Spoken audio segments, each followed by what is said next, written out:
Para po doon sa mga taga-Senado,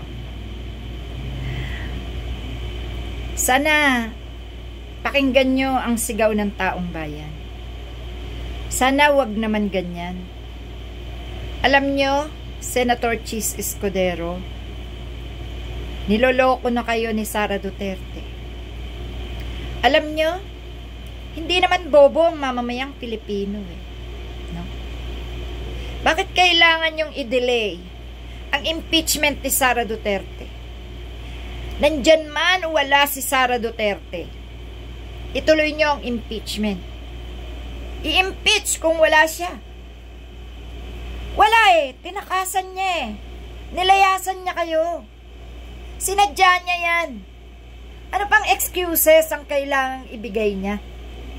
Ano pang pangunawa ang ibibigay nyo sa kanya? Wala na eh. Sagad-sagaran ang panloloko sa inyo. Delay. Marami kayong dahilan. Kapag gusto, may paraan. Kapag ayaw, marami talagang dahilan. Diretsahin nyo na taong bayan. Diretsahin nyo na kung naghihintay kami sa wala. Kasi pinananabika ng taong bayan ang impeachment ni Sara Duterte. Pakaisipin nyo yan. Inirerespeto namin kayo, pero kami, hindi nyo nirerespeto. Pinakikinggan namin kayo, pero hindi nyo kami pinakikinggan. Alam nyo, masyado na kayong abuso sa mamamayang Pilipino. Palagi na lang kayong nasusunod. Palagi na lang yung gusto nyo nasusunod. Bakit kahit kailan hindi tumama sa tamang panahon ang mga bagay na hinihintay ng mamamayang Pilipino? No? Yung pag-aresto kay Duterte, ang tagal na hinintay. Ang tagal bago pinayagang maaresto ng ICC. Etong impeachment ni Sara Duterte, ang tagal niyong pinaghintay ang mamamayang Pilipino. Napakaraming niyong rason. Pero, nung gumagawa ng kahayupan ng mga Duterte, walang dahi-dahilan. Walang paghihintay. Walang excuses ang mga pinatay. Walang excuses ang pera ng bayan na ninakaw ni Sara Duterte. Walang excuses ang mga pagmumura at paggagawa ng mga kawalanghian sa bayan. Walang karespeto, walang patapatawad, walang pasipasensya. Bakit kapag simpleng mamamayan, hindi nyo maunawaan? Napapano na kayo, mga taga-Senado? Kayo ba'y naduduwag? Naduduwag kayo sa isang Sara Duterte? Bakit? Ano ba ang mapapala nyo kay Sara Duterte? Kanya bang pag-aari ang Pilipinas? Na kayo ay matatakot sa kanyang kapangyarihan kung sakali? Kayo ba ay sadyang ganyan na? Manungkulan? Bakit tinatawag nyo si BBM na weak?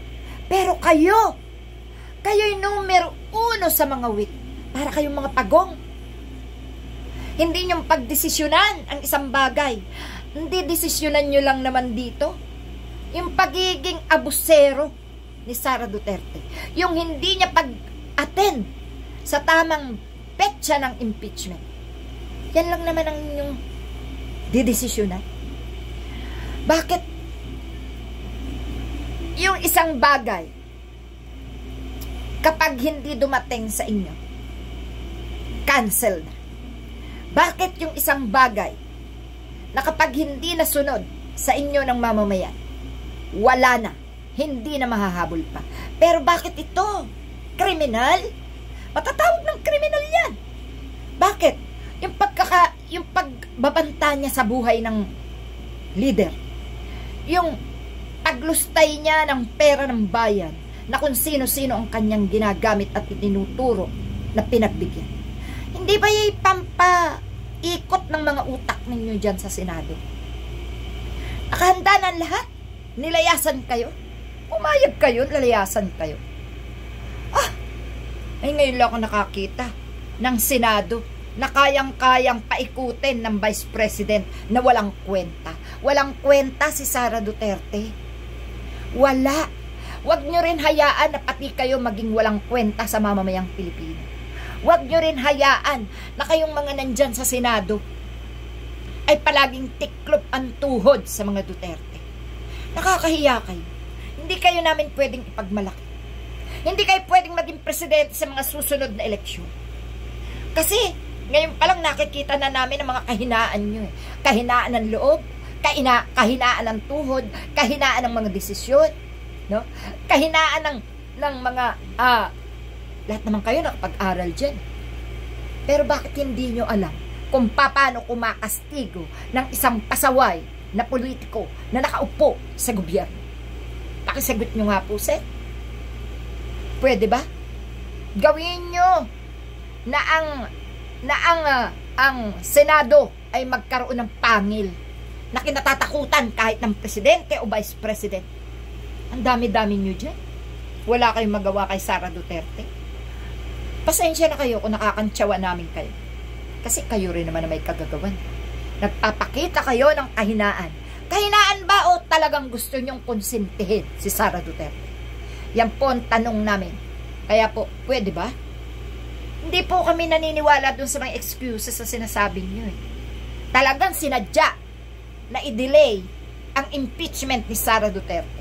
Ano pang hinihintay nyo kay Sara Duterte? Mukhang hindi na kayo sisiputin. Malabo pa sa baha na kayo ay siputin. Sapagkat plinano yan. Plinano yan ng kanyang mga kasabwat dyan. Kawawan naman kayo. Sayang ang tiwala ng taong bayan sa Senado. No? Salamat po.